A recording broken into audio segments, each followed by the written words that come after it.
सुप्रभात सभी को। अब मैं फिर से आपके सामने उपस्थित हूँ। MSD 10 इकाई 8 बूढ़ी काकी कहानी विश्लेषण और मूल्यांकन। तो इसको हम देखेंगे। जैसा कि आप सभी जानते हैं, प्रेमचंद के साहित्य में भरपूर विविधता है।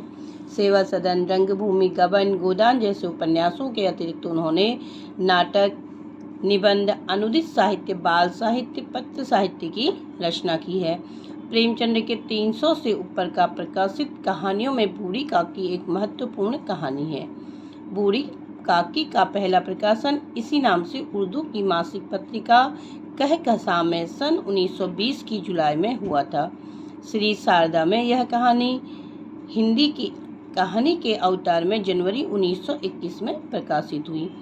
अमृत राय द्वारा संपादित मानसरोवर के 8वें और अंतिम भाग में संग्रहित यह कहानी प्रेमचंद की भारतीय नारी की विवशता व नियति का मनोवैज्ञानिक चित्रण करती है।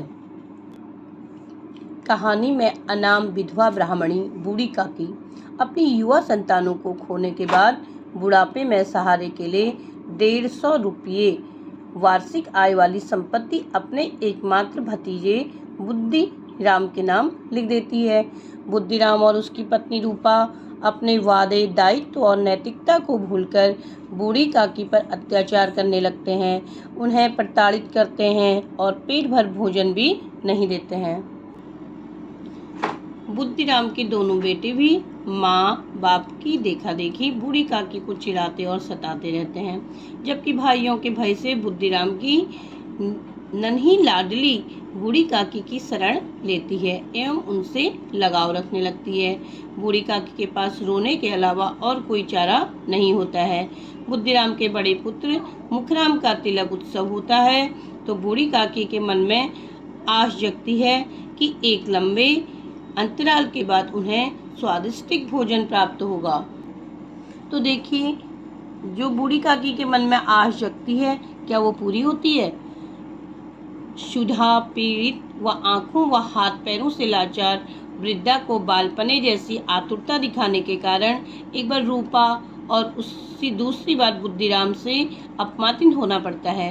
वृद्ध लाचार शरीर दूसरी बार यह वार नहीं झेल पाता।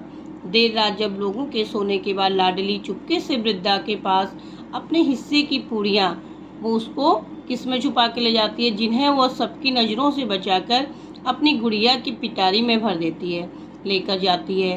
तब तक बूढ़ी काकी को होश आ चुका होता है और वो भूख, निराशा एवं गलाने की तड़फ रही होती है।